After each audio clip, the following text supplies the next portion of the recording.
Hello, I am Donny, and I am the cute one. And I am Chelsea, and I am the cute one. And it's Friday, cuties. And you know what that means? TGIF. TGIF, also. I've hit a What? new low, Chelsea. What? This is a new low, even for me. Today, Friday, September 20th, it's my half birthday.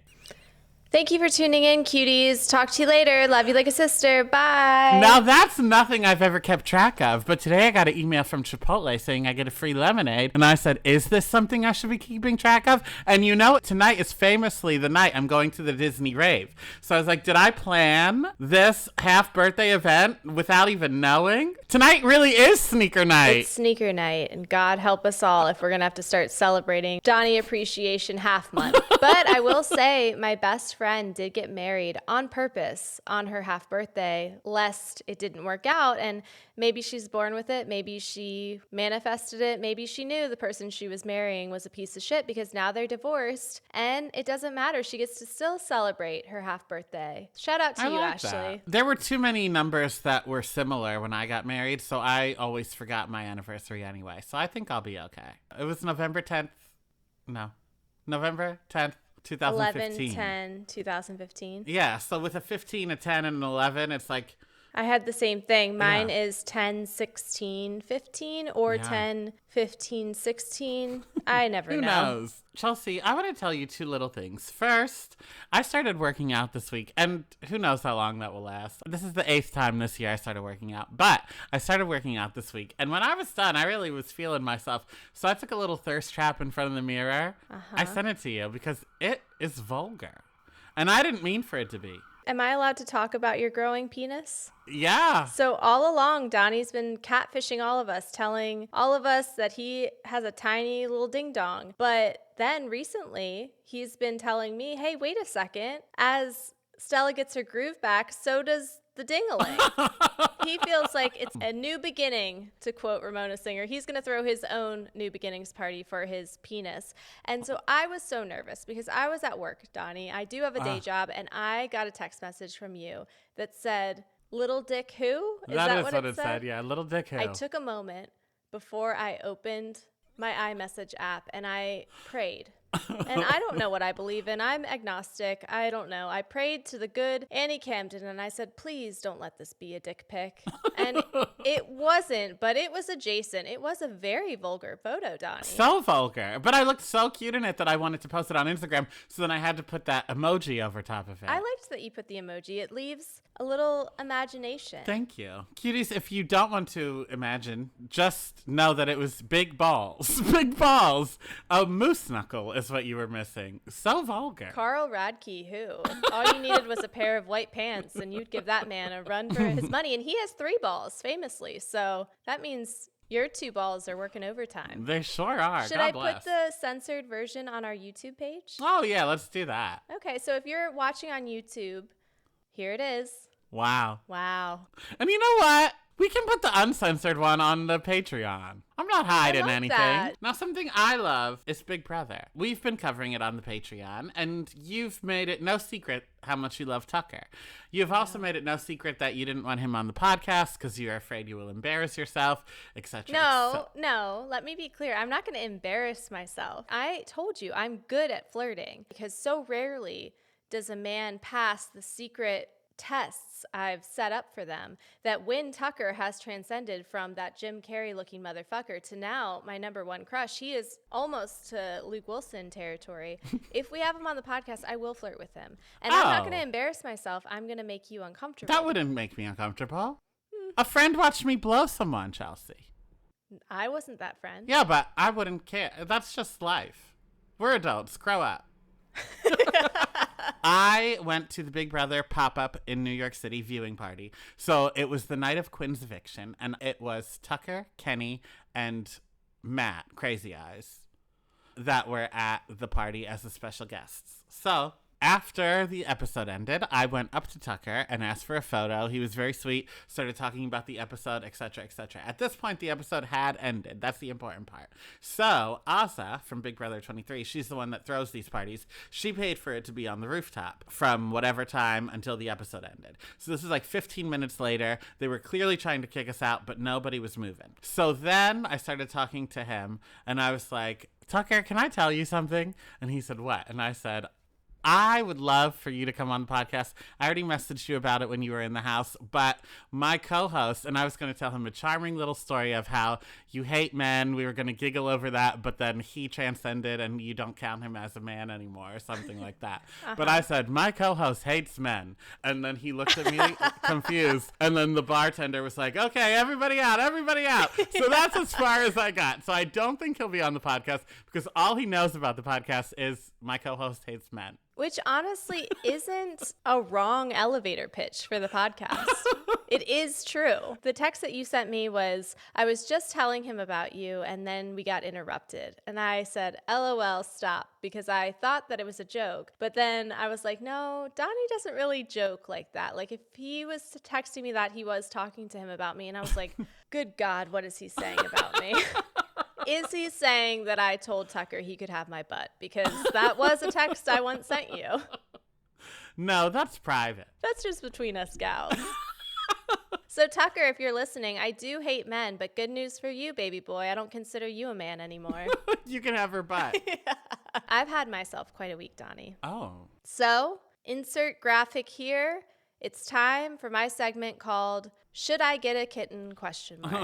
No. And there have been developments. So where we left off, if you're a new cutie, is I asked myself, should I get a kitten? ?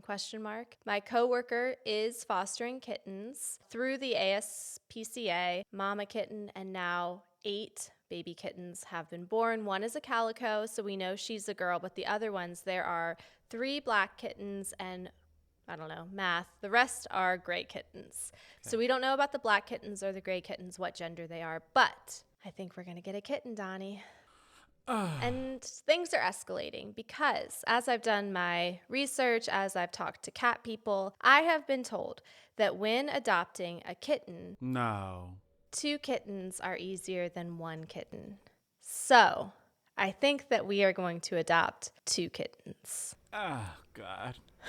Chelsea, that's going to be 2 cats very soon. They age so quickly. It is so cute in the beginning. Jem, famously a black cat, I put her in one of those plastic pumpkins when we first got her for October. She fit right in. It was the cutest thing. She was crawling across the top of my Paris Hilton books because there was that much room from the books to the top of the bookshelf that there was room. Now I just got this fat Garfield looking bitch running around my house. I don't know, Donny. I'm having an identity crisis. You know that I've always been a dog person, but I do love cat people as friends because I've said famously, they are loyal as shit because they're getting scratched. They're getting barf in their shoes. They're going through it. They're still saying live, love, cat. I've always respected the game, but I myself have not been a player.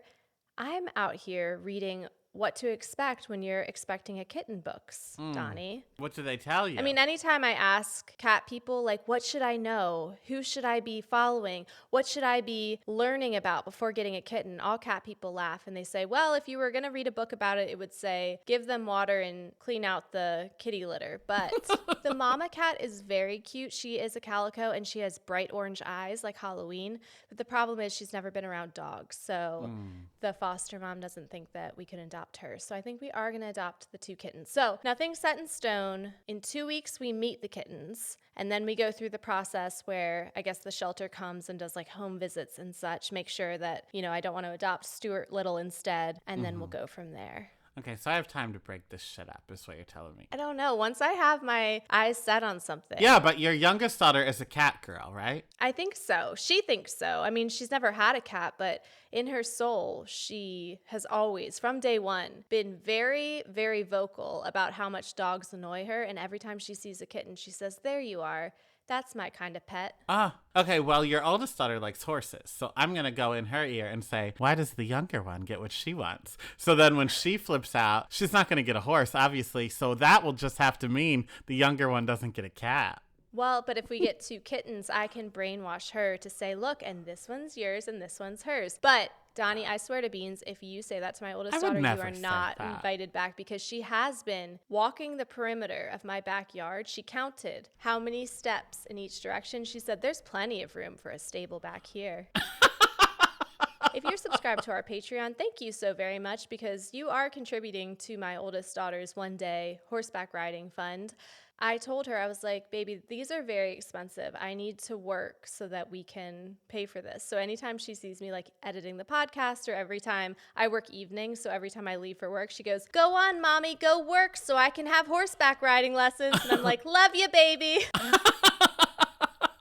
Oh, I love that. I also need you to save money before the horseback riding lessons. A litter box that cleans itself. It's about $600, but it's life-changing. Well, and probably before that, realistically, a new computer. Oh, probably most important, yeah. Because Donny has gotten his new computer. Me, myself, well, we'll see. We'll see if this video records. TBD, fingers crossed. I think I'm like 95% comfortable with using a Mac now. Just like how I use the subway in New York. Like, I know how to get from where I need to get to where I need to get to. But if you ask me to go pick up Tom Hamlet along the way, I will need a map. That is how I am with this computer. I know how to do everything I need to do. I can edit podcasts. I can upload to the Patreon. I can do my at-home virtual events. I can look at porn. But anything else, I don't know how to do yet. Well, thank God the porn made it to that list, because I don't know what you would do. And the camera is better, obviously. This is the best camera I own, besides my phone one. But the phone is hard to get angles. This I can just prop up and turn around and spread the cheeks. And did you know there's a whole Zoom underground where you can just log on Zoom and jerk off with other gays? Is this exclusive to the MacBook, or you're just sharing? I didn't do it on the other computer before. But this computer you have? Do you do it camera on or camera off? On. Oh. But okay. like no face. Oh, I see. Okay. Yeah. That's like Chat Roulette. One time on Chat Roulette, me and my best friend Ashley, shout out again to Ashley, we each used to order our own personal size Domino's pizza, our own 2-liter of soda, and we'd have ourselves a day. And we'd get on Chat Roulette and we would eat our pizza and drink our 2-liter. Me, a Diet Coke, her, a Coke Zero, me, a pepperoni, her, a veggie. And we'd get on Chat Roulette, and one fateful afternoon, and I swear I have this picture somewhere, we came across a man's penis. You would come across a man's penis all the time. That's not the revolutionary part. This man's penis was connected to wires and little clips. He chatted us and said, are you ready for it? And we said yes, and he electrocuted his penis until it became erect. And so there is a picture of me and Ashley smiling as we took a screenshot of this erect, electrocuted penis and us enjoying our Dominoes. I've never been on Chat Roulette. Oh, Donny, you missed out. 2010, 2011? What a time to be alive. Wow. That wasn't in any of my Regis and Kelly segment planned. I really wanted to talk about the fact that my oldest daughter finally lost her first tooth. She is in 2nd grade. She is, poor girl, on track to have my teeth, because I also lost my first tooth in 2nd grade, and we know how the story ends, with the canines being pulled at 16. So it was the first missing tooth in our house. The tooth fairy came, very excited. And cuties, if you're listening to this with kids in your car, number 1, why? But number 2, maybe hit the fast forward button a little. So the tooth fairy came, which, spoiler alert, is me. It was very high stakes. Sneaking into that room, trying to lift a sleeping child off the pillow, taking the tooth, putting in the money, etc., etc. So I took to my stories because I'm like holding this decapitated tooth in my hand, and I'm like, are we supposed to be keeping this? And so I asked other parents what they do with teeth. First of all, I learned in some cultures, people make little gold necklaces out of the teeth. So that's always an option. I did end up throwing it away. But I also got sent links to caboodles for teeth. And then most hauntingly of all, and I will put a picture up on the YouTube, someone sent me a pillow that someone had DIY'd that was a face with little tiny teeth for the child to one day be gifted. So I'm going to put it here. So I just want us all to sit with this image for a little bit.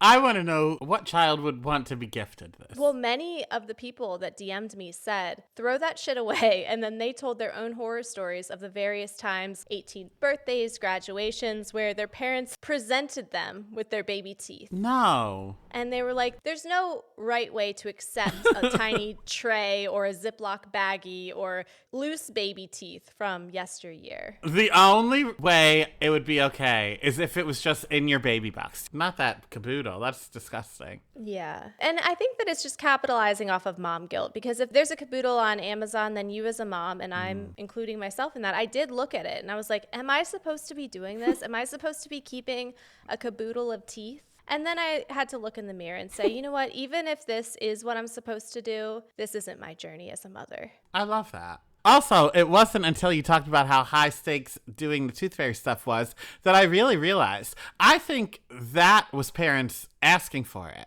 Like, whatever parent decided to do that, Santa, the Easter Bunny, again, fast forward. Santa, the Easter Bunny, at least they're for major holidays. But you can do it with the child's door shut. You just hide eggs around the house, open presents. And you say, hey, just to let you know, that weirdo that likes for you to sit on his lap, he's always watching. He's watching you. And if you're not asleep, he's not coming. Yes. But this one, you do have to go under the child's head and then do a switcheroo. It's not like you can just grab the tooth. You need to grab the tooth and switch it out with something else, like fucking Indiana Jones. Well, also, you know my oldest daughter, so it wasn't just the tooth. It was a drawing of the Tooth Fairy. It was a list of questions.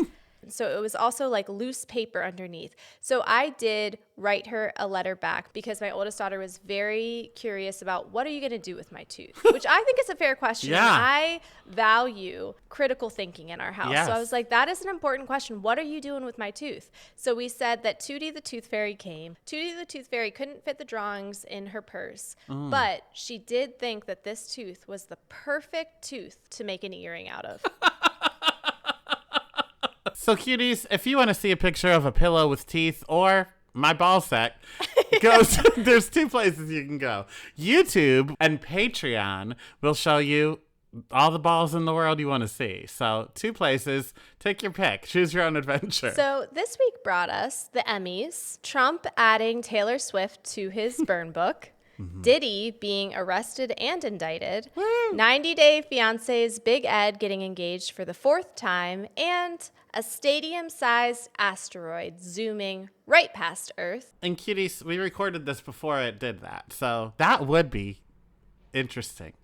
What if it landed in New York or in Maryland? What if one of us is dead by the time this airs? Well, I think that an asteroid the size of a stadium, we're both on the East Coast. This isn't a bi-coastal Stadium is not big enough to get us both. The one that got the dinosaurs was basically a stadium. Huh. Well, that's why I believe in the Ice Age. That's why I believe that evolution isn't real. No, that's why I believe in the Ice Age, because an asteroid the size of a stadium is not going to kill all the dinosaurs in the world. Wait, you believe that the Ice Age wiped out the dinosaurs? Mm-hmm. Well, that is part of the asteroid. You know that the asteroid caused the Ice Age because all of the dust and the dirt. Have you not seen one single disaster movie? Not the ones you watch. Well, stay tuned, because if we're going to start celebrating your half birthday, guess what, bitch? My half birthday is in December. Well, I didn't say we're watching a movie for my half birthday, but if that's what you want to do, fine. We basically are. Aren't we watching Beetlejuice? That's for Halloween, and because it's in theaters. Okay, well.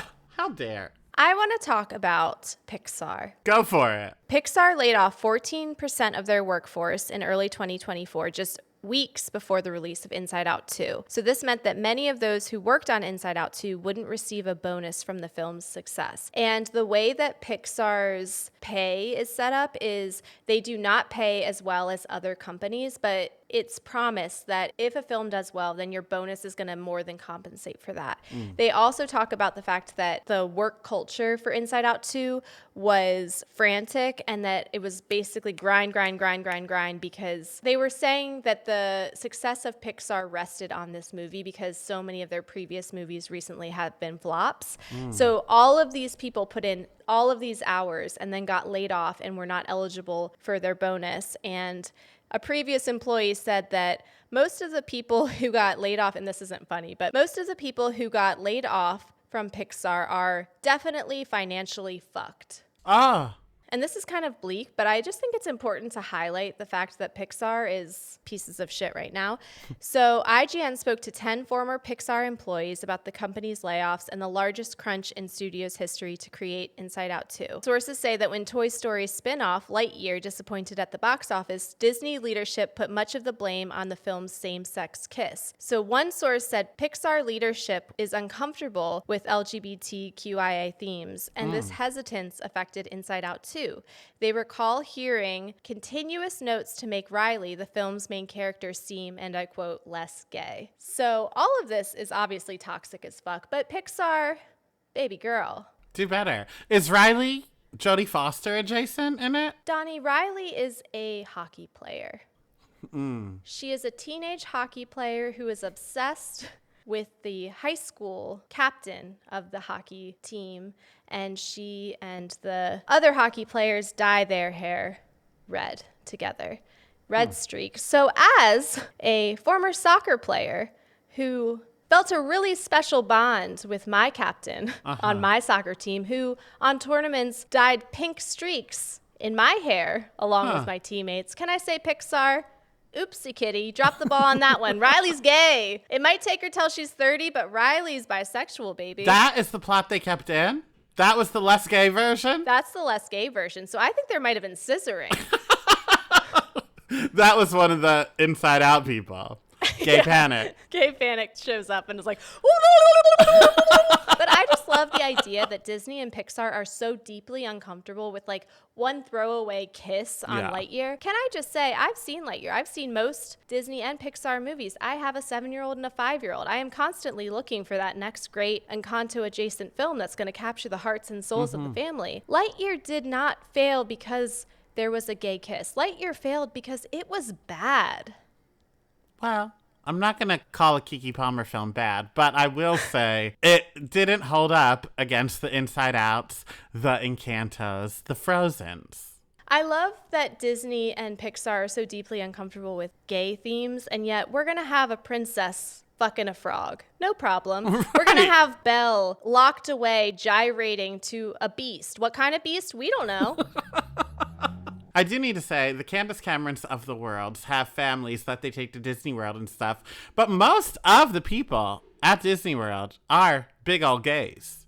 That's where all of your money comes from. When you see those happy, jolly men with their Mickey ears on, take a closer look, Candace. Or they might not even be happy, jolly. They could be fighting with their husbands, but they're still in a fucking Mickey hat. That's true. You know what? That's homophobic of me to assume that gay people are any different than straight people. Gay people have the right to be miserable in their marriages, too. And I was.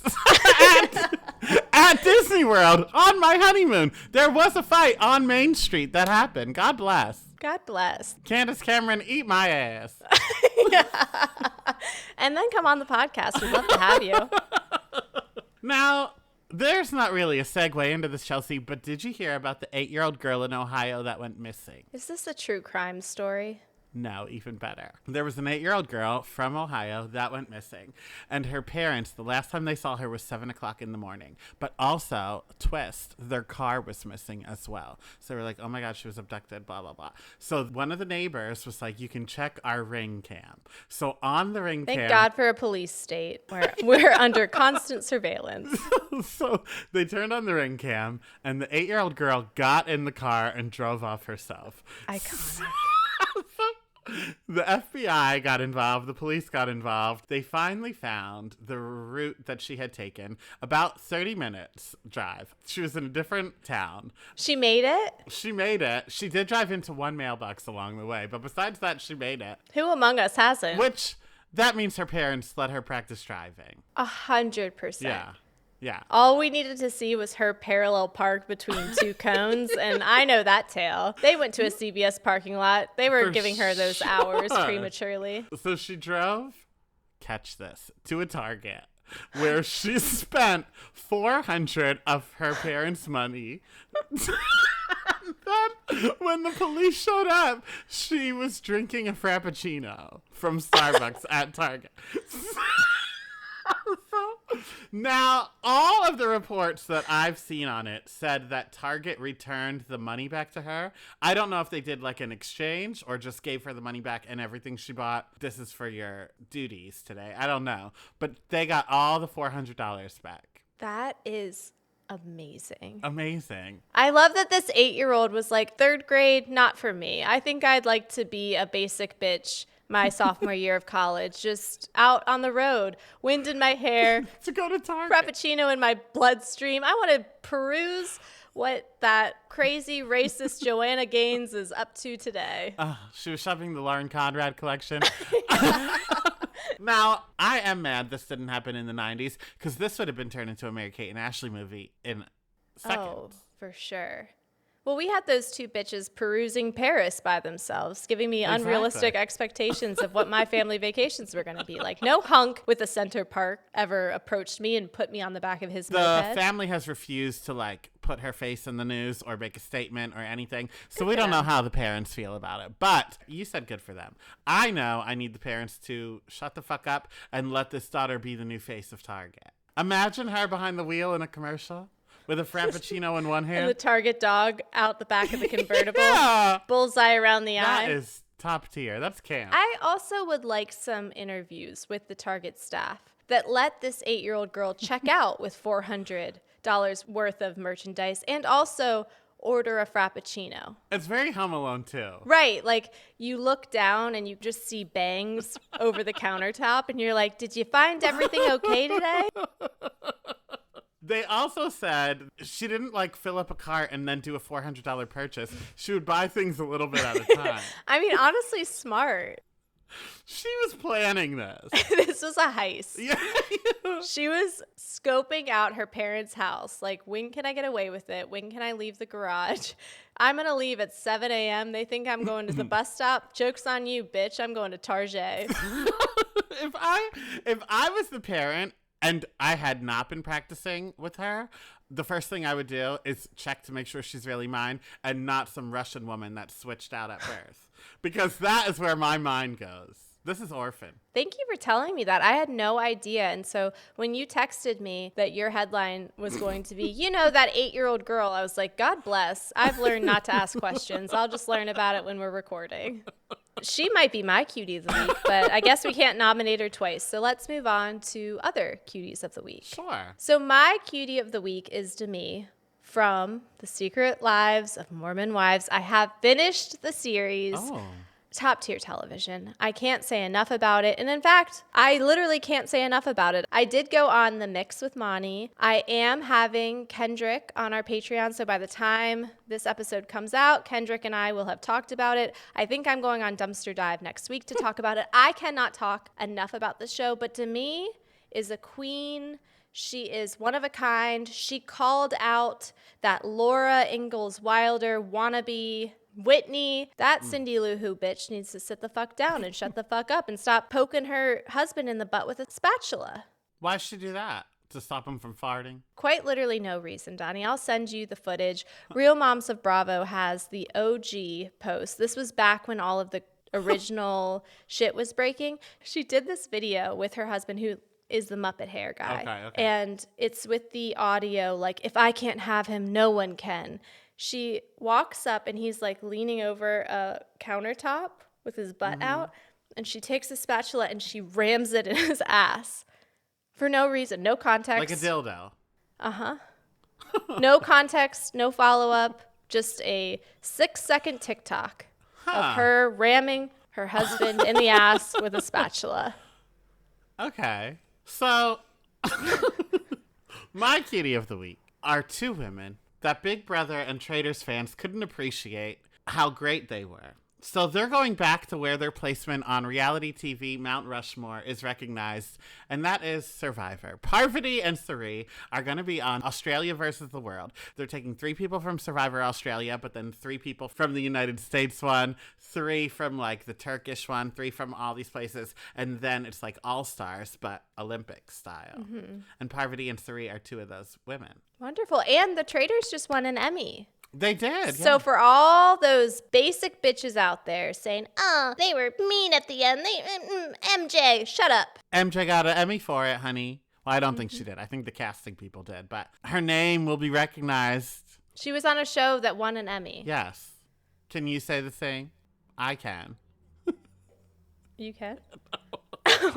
So do you have news about the show that I'm unaware of, Donny? I'm manifesting. Ask, believe, receive, and so it is. And that's it, cuties. You almost said it, didn't you? You almost said we've done it again. Maybe I did, but I didn't. I caught myself. Cuties, tune in Monday where we'll be covering Swim Fan. We had a ball recording it, and we hope you have a ball listening. And if you don't have a ball, then you can see Donnie's balls on Patreon. That's a good plug. Thank you. Also, good plug, apparently, is a spatula. Talk to you later. Love you like a sister. Bye. Bye.